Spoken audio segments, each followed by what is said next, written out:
Көктемнің соңғы айы. Ауылдың үстін бозғылт тұман басқан. Күн ұясынан батқанымен Даниярдың үйінің жарығы сөндіре емес. Ас бөлмеде үстел үстінде шәйнек баяу ыстық шығарылап тұр. Күміс ыдыстар сыңғыр еткендей.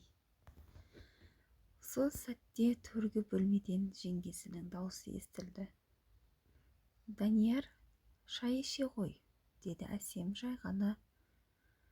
Бірақ оның даусы әлде бір жылылық бар еді. Данияр үнсіз ғана дастархан жанына келіп отырды. Көзін көтере алмады. Жеңгесінің көзінен мейірім, сабыр, сонымен бірге әлде бір мұң есіп тұрғандай. Жас кезінде ол ағасына қарап өскен. Ал енді ағасы жоқ. 3 жыл бұрын жол апатынан қайтыс болған. Сол күннен бері бұл үйде үнсіздік қонып қалған. Әсем болса сол үнсіздікті ұстап, үйдің отын өшірмей келе жатқан. Қара жамылып жүрсе де көзінің тереңінде өмірге деген сағыныш сөнбеген. Кей түндері Данияр өз ойын тия алмайды. Ол жеңгесіне қарап отырып, өзінен қорқатын. Мына сезім күнә емес пе, деп өз-өзіне күбірлейтін. Бірақ жүрек есіп білмейді. Бір күні ауылда жаңбыр жауды. Жел айдаған бұлт аспанды теңертіп, бар дүние сұрланып кеткен. Әсем ауладағы киімдерді жинап жүріп еді. Жел кенет күшейіп, оның шарфын ұшырып әкетті. Данияр артына жүгіріп барды. Шарфты ұстап алды, қолына ұстатты. Сол кезде көздері түйісіп, екеуі де қозғала алмай қалды. Күннің күркірі алыстан гүрс етті. Ал олардың арасында үнсіздік тұрып қалды. Әсемнің кірпігіне жаңбыр тамшысы түсіп, бетіне төмен қарата берді.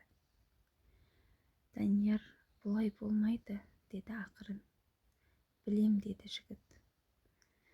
Бірақ жүрек айтқанға көнбейді ғой. Осы бір сәт олардың өміріндегі ең ауыр, ең шынайы мезет еді. Сол түні Данияр ұзақ ұйықтай алмады. Ойы арпалыс.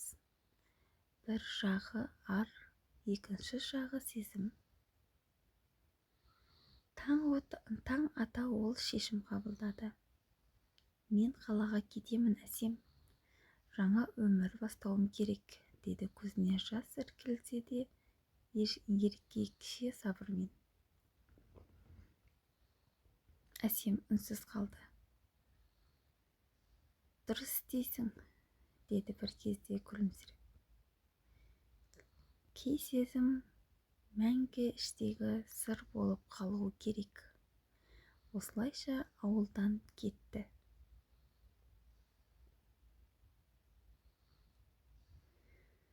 Таң саз бере аспан бозарып, ауылдың үстін жеңіл тұман басты.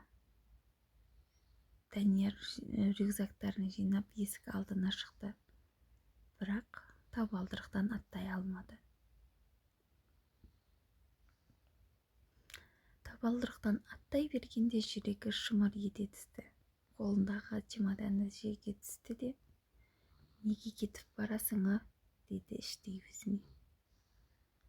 Осы ауылда, осы үйде ағасының ізі, жеңгесінің мейірімі, балалық естелігі бәрі бар. Ал ол кетсе, бәрін бір жолға айырылады». Сол сәтте есікті сықыры естілді. Әсем шықты. Басындағы қорамал, үстінде қара жамылғы. Көзі шаршаған, бірақ жүзі сабырлы. «Кетпегенсің бе әлі?» деді жай ғана. Данияр үн қатпады. Сол сәтті оның дауысы дірілдеп шықты. Кете алмай тұрмын. Әсем үнсіз қарап тұрды. Көздерінің түйісуіне әлде бір жылу бар. Бірақ оны екеуі де дауыстап айта алмайды. Менің кетуім керек, Әсем, әйтпесе, деді Анияр. Данияр сөзін аяқтай алмай. Әйтпесе не? Деді ол ақырын бір қадам жақындап. Жауап жоқ, тек үнсіздік. Сыртта желдің үні терезе түбіндегі шие бұтағының тербетіп өтті. Даниярдың көзіне жас аршып кетті. Мен саған қарап, күнде өзімді жоғалтым. Әсем сол сәтте оның иығына қолын қойды. Кейде біреуді жақсы көру оған жақындау емес, керісінше алыстаудан тұрады, деді. Ал мен алыстай алмаймын. Ол бұрылып үйге қайта кірді. Сол сәтте Данияр кетуді қойды, бірақ бәрі бұрынғыдай емес еді. Ол енді жеңгесіне басқа көзбен қарауға тырысты. Бірақ іштей бір сезім маза бермейді. Күндер өтіп жатты. Кей түндері ол үйдің ауласында отырып, аспанға қараушы еді. Жұлдыздар тым жақын, тым жылы көрінетін.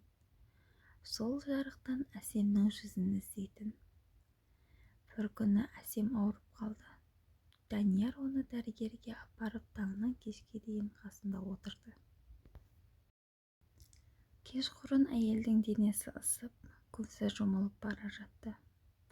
Сол сәтте ол Даниярдың қолын ұстап, сен кетпе, сен адамсың, сенің барың мен үшін тіршілік, деді әлсіреген дауыспен. Осы сөз бәрін өзгертті. Сол күннен бастап Данияр қалуға шешім қабылдады. Бірақ енді ол өз сезімін бұғып ұстамады. Өйткені оның сүйіспеншілігі алу емес, қорғау болатын. Әсем үшін ол тек адамдық жылы көлеңке болып қалуды қалады. Кейде махаббат айқаймен емес, үнсіздікпен өмір сүреді. Данияр мен Әсемнің арасындағы үнсіздік те сондай еді. Жара, сағыныш, әрі мәңгілік адалдық. Көктем ұзарып, ауылдың үстін жасыл иіс қаптады. Таң сайын тау етегінен шыққан тұман ақырын сейіліп, үй маңындағы гүлдер басын көтеретін. Сол беймаза бірақ жұмсақ күндердің бірінде Әсем терезенің алдында отыр еді. Шашына күн сәулесі түсіп, жүзі жылы нұрға толып тұр. Осы сәтте Данияр кірді. Қолында бір уыс алма гүлдері. Таудан теріп келдім, деді ол қысқа ғана. Әсем күлімсіреп, көктем иісі. Иә, жаңа өмір иісі. Ол бір сәт үнсіз қалды. Бірақ бұл үнсіздік енді ауыр емес еді. Тыныштықтың ішінде сенім бар, жылылық бар. Данияр жақындап оның алдына отырды. Мен бұрын өзімнен қаштым, деді ол. Ар мен сезімнің арасында айыра алмай. Бірақ мен енді түсіндім. Адам біреуді шын жақсы көрсе, ол сүйгеннен қорғай білу керек. Әсемнің жанарына жас жылтырап кетті. Ал мен сені жоғалтып алам ба деп қорықтым, деді ол. Енді ешқайда кетпеймін. Сол сөз екеуінің жүрегіндегі түнді ыдыратқандай болды. терезеден самал соғып, перде толқып, гүлдер иісі ішке енді. Олар алғаш рет өздерін еркін сезінді. Сол күннен бастап бұл үйде бұрынғыдай үнсіздік емес, жылылық пен тыныш қуаныш орнады. Данияр аулаға ағаш отырғызды, ал Әсем терезе алдында гүл егіп қойды. Кешқұрым екеуі бірге шай ішіп, көкжиектегі күннің батқанына қарап отыратын. Сезім енді жасырып сыр емес еді. Бұл өмірдің өзі таза, сабырлы, шынайы махаббат. Данияр Әсемге қарап: біз тағдырдан еш қашқан жоқпыз. Тек оған дайын болу үшін айналып келдік, деді. Әсем жымиып, оның қолынан ұстап: ендеше осы тыныш өмір біздің бақытымыз болсын, деді. Күн еңкейіп, аспанды алтын түске бояды. Сол сәтте екеуі үнсіз отырып өмірдің ең қарапайым, бірақ ең шынайы қуанышын сезінді. Бірге екендерін білді.